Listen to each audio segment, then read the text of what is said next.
It hardly gets more serious than a bill to change the law to allow people to take their own lives, and there is no doubt MPs are treating it as such, with a great deal of debate on assisted dying. But is a private member's bill really the way to go about this? Indeed, many of you may well ask, what is a private member's bill, what's the difference, and why does it matter?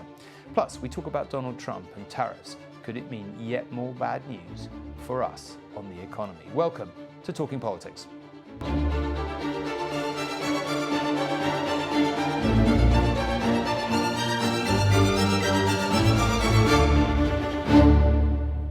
Well, joining me are, as ever, Robert Peston, and Romilly is here this week, I'm very pleased to say, to talk about all those things I said and very much more. But let's start with some gossip, because just before we came on air, you told us, looking at your phone, that William Hague is the new Chancellor of Oxford University, which is, I mean, it's been a competitive field. He's been up against Peter Mandelson. That's an old... do two jobs. Yes.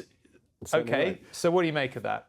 I mean, more than that Peter Mandelson is going to be absolutely spitting tax. It's quite difficult to know. He was desperate to be Chancellor of Oxford University. It's very interesting to me that the electorate in the end went for Hague. I mean, in some ways, you would say a former Foreign Secretary is sort of more appropriate than... I mean, I was very frustrated that... I mean, it's the stupidest election in the history of the world. I got an email telling me months ago that I had to register to vote. So I didn't get a vote, which is annoying because I just didn't register. But the interesting thing, though, I think about Peter Mandelson is I understand... one vote in it, Robert. Yes. Well, who knows who you would have voted for? Who knows who I would have voted for? I mean, it's astonishing they couldn't find a woman after all those centuries. But anyway, there we go.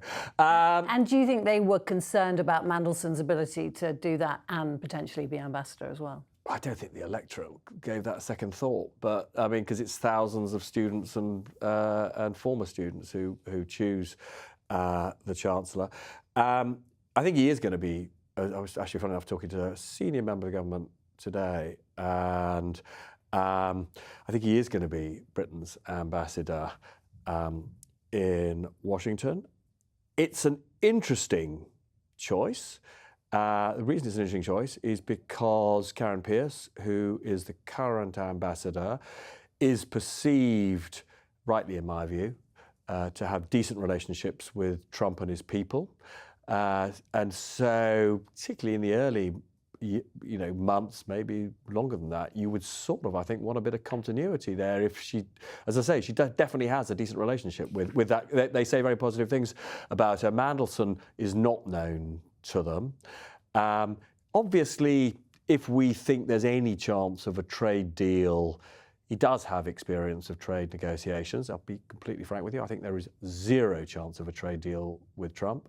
But maybe this government naively thinks there is, and that therefore he's the right person. I mean, he's the operator's operator, isn't he? And it's kind of, there has been a bit of a return of the Blairites. Jonathan Powell is back. I remember talking to various people before the election, and there didn't seem that much connection. It was almost like Keir Starmer was keeping a little bit of a distance from the Labour old guard, whether it's kind of, Tony Blair on one side or David Blunkett or all these sort of people who had a lot of experience.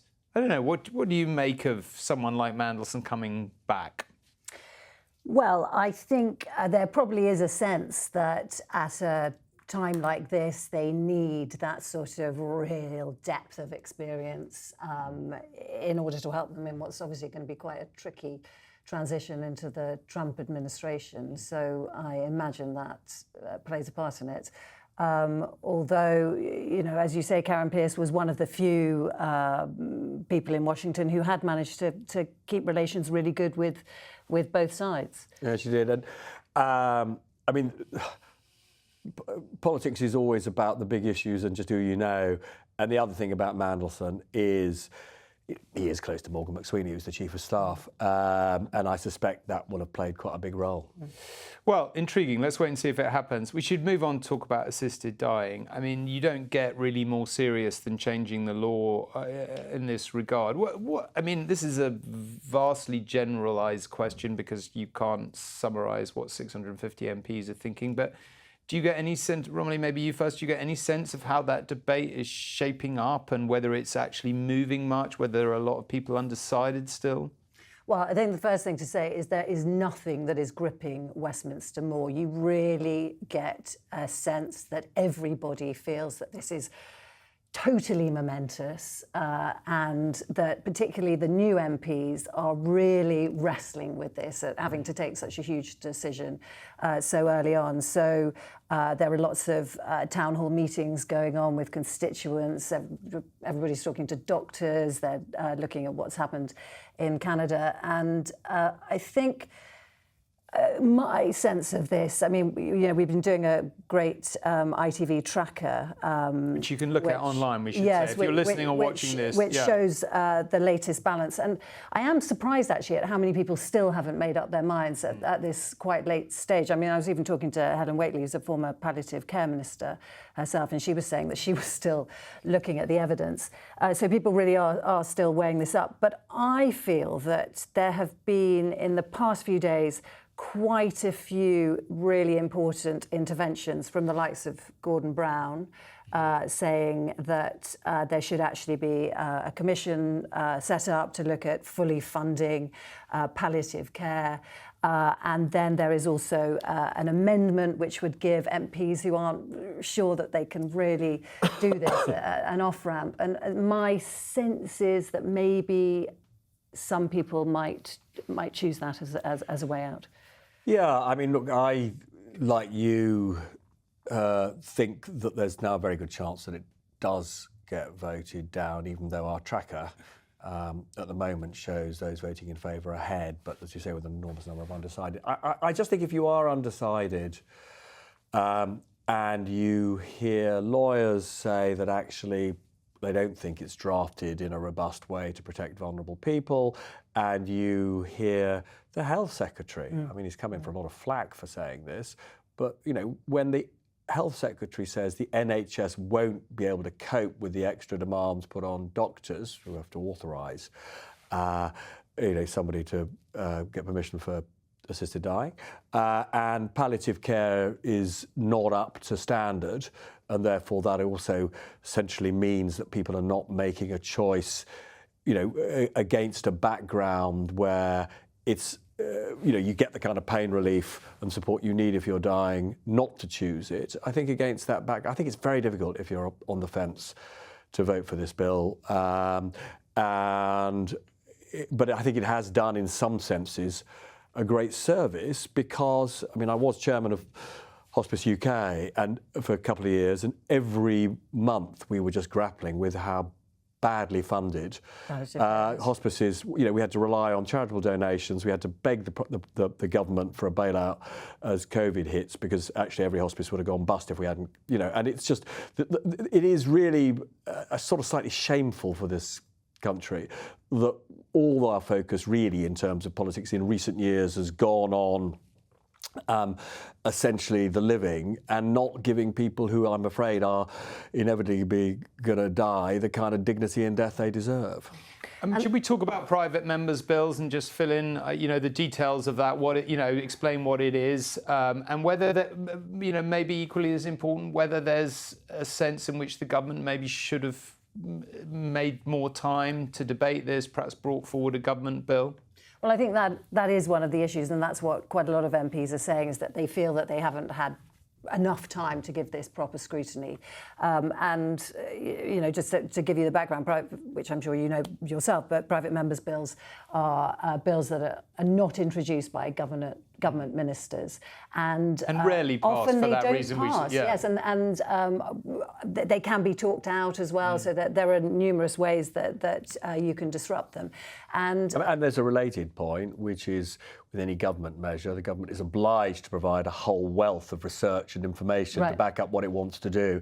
Private, essentially what we're talking about often. I mean, obviously there are lots of organisations that are supplying information relevant to all of this, but it is not the same thing as Whitehall providing credible one of the ways we don't know how much of what Wes has said about the NHS is not coping would be supported if, officials were told to produce work on this. I mean, as you say, according to the tracker, when I looked this morning, is it like 133 MPs undecided? That does feel a lot. Yeah. As you say, it doesn't feel awfully likely if you're undecided at this point, you're going to say...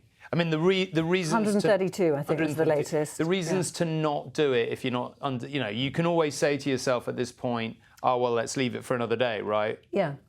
And I think often the way this is breaking up is older MPs or anybody who has had the experience of going through the terrifying, awful, fundamental experience of being with somebody as they die, often with not good enough care or not good enough pain relief.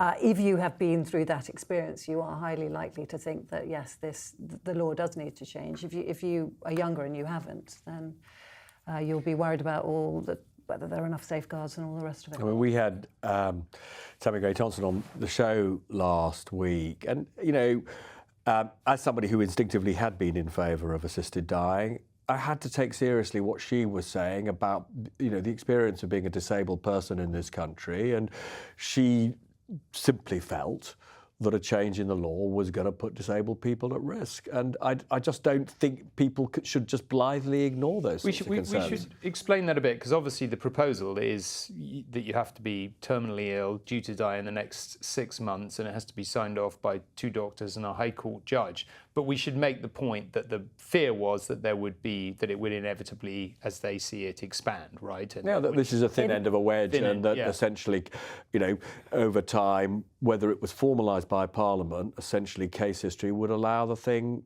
to broaden. And Kim Ledbetter says that is why the bill is titled in the way that it is, so that it wouldn't allow that sort of slippery slope. But it is something that has happened in other countries. Do you think a lot of people have changed their mind? I mean, we're talking to MPs, do you get the sense there's been quite a lot of open minds? I mean, having so many undecided suggests that there are a lot of people who could still be persuadable in other circumstances, certainly. And we're always told that Keir Starmer was at one stage in favour of this, but there's been not much sign of it in this debate, has there really? Well, he's kept his mouth shut. I mean, I spoke to him about this directly on a recent trip, and he, you know, one of the reasons why Wes Streeting's intervention has been so striking, and to some of his colleagues shocking, is that Keir Starmer said he did not think the government should be taking a view, and he personally would not be making his views clear in advance of... Isn't that a weird thing? Isn't that a weird position for the Prime Minister to take, to not take a view? Well, especially, especially as his view has been declared in the past. Exactly, yeah. So, I mean, I don't think we're taking from that his view has changed. No, but I think he just feels this is a matter of conscience, and he doesn't want MPs to feel that they've got to vote one way or another in order, in a sense, to sort of curry favour with the Prime Minister. And, you know, I mean, the idea that any Labour MP would take a position in order to... I mean, it's an absurd idea, isn't it? Yeah, exactly. As regular listeners will know by now, we record this podcast on a Wednesday around Prime Minister's questions. So here are some of the key exchanges from the Chamber. Leader of the Opposition, Kemi Bello. At the CBI conference on Monday, the Chancellor said, and I quote, "I'm clear, I'm not coming back with more borrowing or more taxes. I know that telling the truth to this House is important to the Prime Minister. So will he repeat his Chancellor's pledge now?" We're fixing the foundations. We're dealing with the 22 billion black hole that they left. I'm not going to write the next 5 years of budgets here at this dismantlement. But, Mr. Speaker, we said we wouldn't hit the pay slips of working people. We passed the budget, we invest in the future, and we kept that promise. Following his budget, the head of McVitie's has said that it has been harder to understand what the case for investment in the UK is. So while the Prime Minister has been hobnobbing in Brazil, businesses have been struggling to digest his budget. Isn't it the case, Mr. Speaker, that the Employment Rights Bill shows that it is not only the ginger nut that is causing him problems? I was attending the G20. I suspect on their current trajectory, they don't know whether they're going to attend the G20 or not. Maybe the Policy Commission will come up with an answer on that one. But we've had record investment from overseas investment into this country. and she keeps carping from the sidelines. She says at this dispatch book, she wants all the benefits of the budget, all the investment, but she doesn't want to pay for any of it. Mr. Speaker, she's racked up £6.7 billion of unfunded commitments in just 3 weeks as leader of the opposition. So once it comes to the economy, we're the ones growing the economy.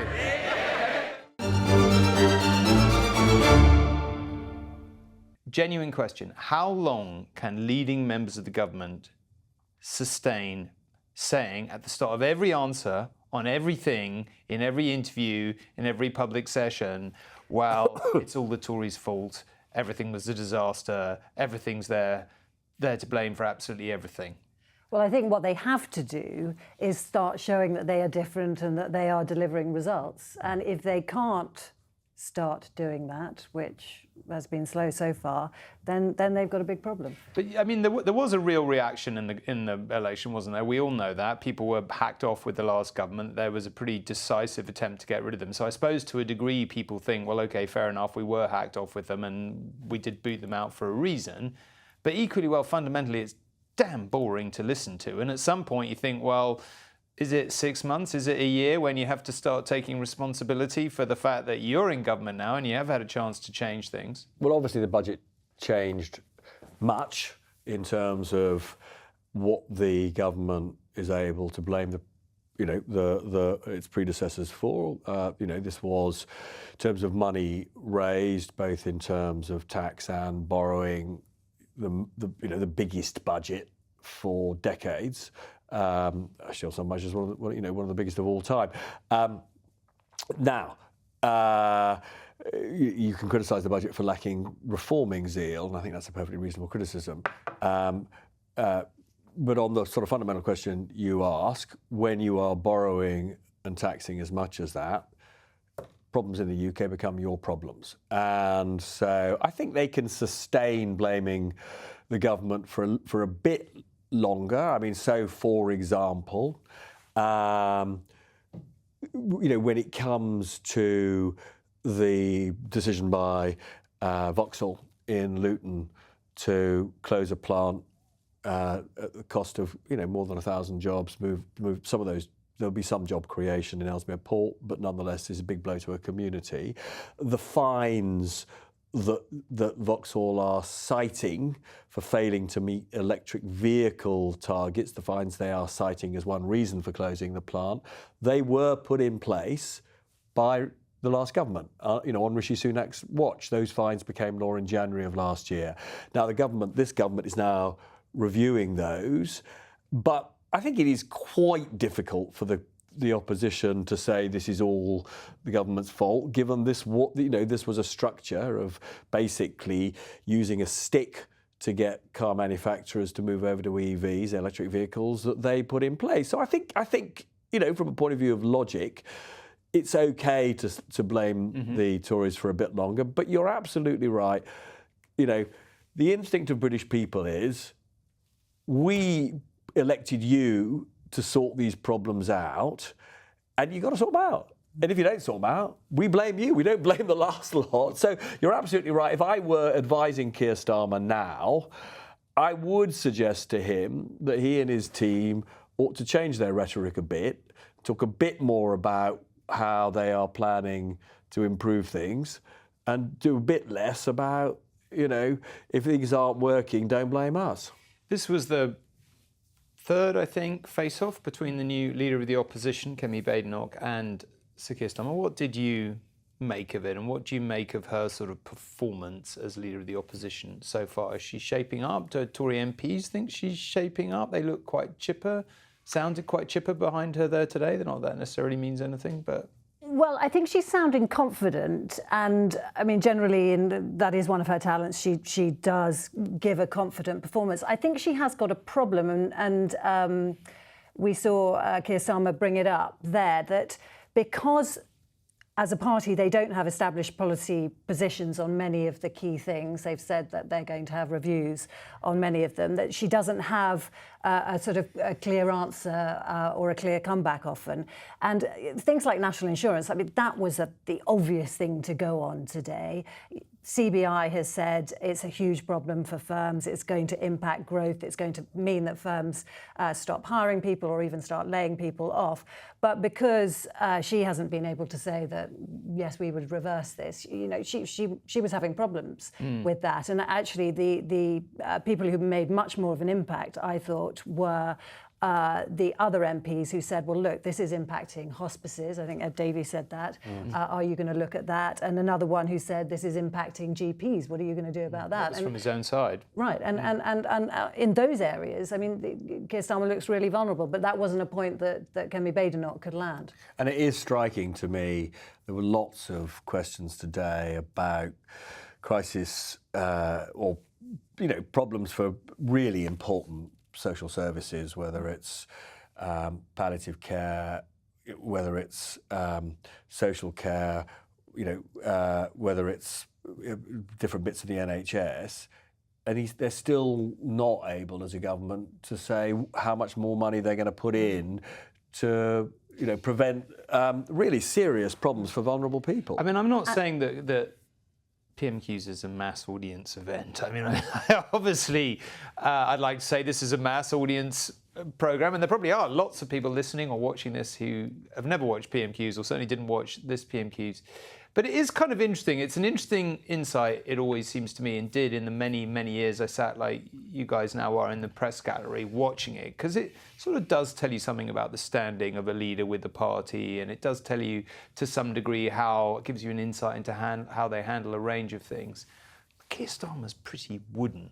You know, I know we've said this a few times, but boy, could he do with a bit more flexibility, don't you think? Like a bit more light and shade, maybe make a joke about something occasionally. Well, I mean, I just don't think that's his personality, do you? I mean, I think that he would have to be a different person. He's somebody who prepares in great detail, who has a sort of lawyerly approach to things. But the sort of off-the-cuff charm, well, that's the ability not there. to command the House, I suppose. That's the bit that's kind of lacking, really. It's the ability. You know how even at the end, Blair held the House in his hand, really. Oh, but he was a master at it. He was a master at it, but you kind of felt there was some political gain in that. You know, the idea that you're the leader. You're not just the leader of the party. You're a leader of the House. And you remember when he made his final appearances. You know, like they were enormously sort of. There was an electricity to the place. So one shouldn't forget that both Blair and Starmer are barristers by training. Obviously, Starmer stayed in the law for much longer. But there are two kinds of barristers. They're the sort of actorly flamboyant ones of the sort that Blair was, absolutely brilliantly suited to the House of Commons. Go all the way back to Trollope for, you know, examples of that kind of flourish, very much in the British tradition. And then you get the much more forensic kind of barrister who's dull as ditchwater but makes the case. And I'm afraid that is sort of Starmer, I'm afraid. And actually, one thing I noticed during the election campaign was that he almost grew into being boring. He became comfortable in his own boringness. That's a slogan they won't put on any bus. But he didn't mind about Romilly. it anymore. He wasn't trying to come up with sort of the kind of the quips, the what's the most interesting thing you've done in your life sort of type answer. Yeah. I mean, look, he's to interject. So when poor old John Prescott died, you know, very sad for his family and all the rest of it. And you're watching those clips. Somebody clipped up one of the PMQs of him and William Hague, and I don't know, so entertaining. Both so funny, both kind of... And also the rapport between them was really noticeable. It felt like it belonged to a different age on every level. Yeah, but okay, I mean, we're going to get on to one of my favourite and most tedious subjects. I mean, look, let's be clear, this is not just about individuals. The quality of MPs has fallen. It's just objectively true. Why? I think partly because people with certain kinds of flair and talent are put off becoming MPs. Some of it is the money, and I don't think we should get away from the fact that, you know, if you can make 10 times that as a graduate working for Google or working in the city as you can from going into politics. You know, a lot of young people are just making different choices about their lives. And secondly, but I think more importantly, if you've got to have round-the-clock bodyguards and you face hate every day of the week on social media, who would choose, you know, to put themselves and their families at risk? It's you know, I don't think we should be under. I mean, one of the reasons I think it's incumbent on people like me to say this is an important job and we should be grateful there are people prepared to do it, because it involves that, you know, the public view that these people are only in it for themselves is utter nonsense, right? You know, these are people doing a really important job at some personal risk, and we should be grateful to them. And I actually think, as a culture, the only way we're going to get better MPs is if we show that gratitude a bit more often. One of the things I really noticed doing talks in schools is you never come across any students now who say, I want to be an MP. Which I think when we were kids, lots of kids would have just said, even if they just thought being an MP, I want to be a minister, I want to be a Prime Minister. It was one of those, you know. Okay, I want to ask you both two questions about that. So let's just roll with this discussion for a minute. I went to see a screening of Conclave last night, the film of the book by Robert Harris, starring Ralph Fiennes, directed by Edward Berger, who won the Oscar for All Quiet on the Western Front. Robert's a friend of mine, I should, full disclosure. But one of the kind of key aspects of the book and of the film is this idea, you know, the Ralph Fiennes character says, he's talking about the value of doubt, and he says, you know, certainty is the enemy of unity. And you might equally, in the public discourse, with all the polarization we have, say, you know, certainty is the enemy of sanity. Really. And rational decision making. And rational decision making, right. But like, what was interesting about that is, on one level, the film's a commentary about the Catholic Church, but it felt to me watching it that it was equally a commentary on the increasing polarization that we all sort of are swimming in the tide of, and I feel that obviously much more strongly having come back from America. So I've got kind of two questions to you, not particularly related. One is, do you think there is anything the government can do about that? You know, Romilly, maybe you first. And secondly, if just on the subject of MPs, if a government were to come forward and say, we've got to address this, we're going to double the pay of MPs, do you think that would be wearable? Do you think that's feasible? Do you think the public would buy it? No, I don't think they would. I'm, you know, partly because the standing of MPs has been so reduced. And I mean, this was one of the things with chicken and egg, isn't it? Yeah, with the expenses scandal, is that, you know, MPs were always encouraged to take a bit extra on to maximise their expenses. I suppose, specifically encouraged and told, fill your boots on this. We can't raise your pay. Yeah, because it was impossible to go for a pay increase. And no, I mean, in a cost of living crisis, can you imagine the furore that would be if they said, right, we're going to give MPs a 20 grand pay rise? But there is at the moment a really fundamental, serious problem that we are facing related to your question. Which is the agents of misinformation are now phenomenally powerful. So Elon Musk spends quite a lot of time at the moment denigrating the UK. All right, you know, describing us as a police state, saying that the government has gone full Stalin. And to be clear, don't you think he's a ridiculous figure? Don't you think he's a ridiculous? No, I don't, because incredibly powerful figure. Well, he's powerful, but don't you think a lot of people in Britain find him essentially a bit ridiculous? No, but okay, all right. Even if some people in Britain find him ridiculous, and that may well be true, right? He is actually, by most measures, right, an astonishingly not only successful, you know, business person, you know, whether it's SpaceX, whether it's Tesla, whether it's, you know, his AI initiatives at the moment. We are talking about, but the big point I'm about to make. I'm not talking about all that, which I completely accept. No. But I'm explaining. What I'm saying is trolling a country you never visit is ridiculous. I know. But because I'm going to get back to that. Yeah. The reason I'm talking about his business successes is because it's relevant to the point I'm going to make, right? One of the things that Keir Starmer said today was which he says almost every day, 63 billion of inward investment. Okay, fine. We have, you know, I'm not going to tear apart the detail by detail which of those were pre-negotiated by the Tories and have therefore been inherited, which of them will turn out to be as ambitious as they claim. The more fundamental point is I spend an enormous amount of time talking to international investors and businesses, and at the moment there is a genuine question about why they should invest in the UK. They can see the government putting up the cost for business. They can see a government saying we believe in growth, but they're not yet seeing what they regard as a credible growth plan, right? And so when somebody as successful, commanding so much capital as Elon Musk makes those denigratory comments about the UK, it affects the climate about investing in the UK in a genuinely negative way. Any government would be insane to simply write him off as some eccentric. But the thing is, they don't, because I interviewed Starmer recently in Rio at the G20, and I said, what are you going to do about Elon Musk spreading misinformation about the UK? Because I said, this is damaging your ability to raise investment.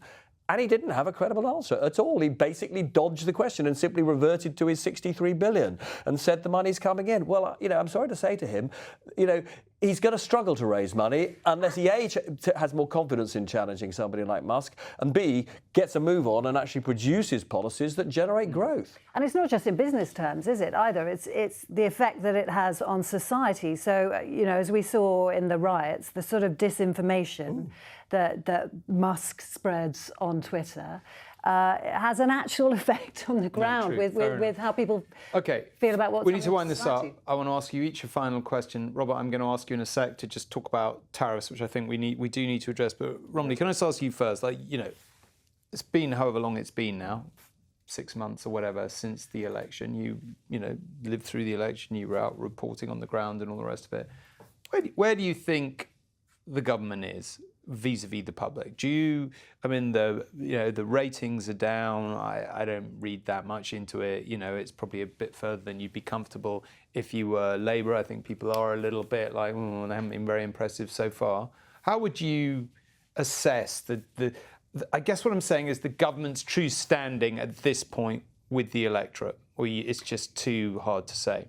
No, I think you can read some signs. I think they made some really bad errors in the first few weeks and months, which allowed a narrative to be set in the public's mind, which I kept on hearing when we were going out doing reports, that they're all the same. Mm-hmm. The freebie thing, it might not have amounted to much when you actually analyse each individual thing, but people really grasped onto it, and people felt like, they came in saying that they were going to be so different, that they were whiter than white, that Boris Johnson's government was a thing of the past, and this was going to be a new thing, and actually they're all the same, and that really cut through with people, and people really noticed and really minded about it.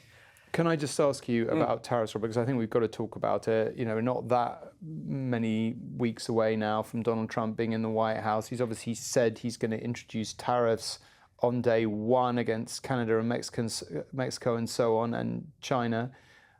What do you make of that? Are you worried about the impact on global trade, on our economic performance in particular?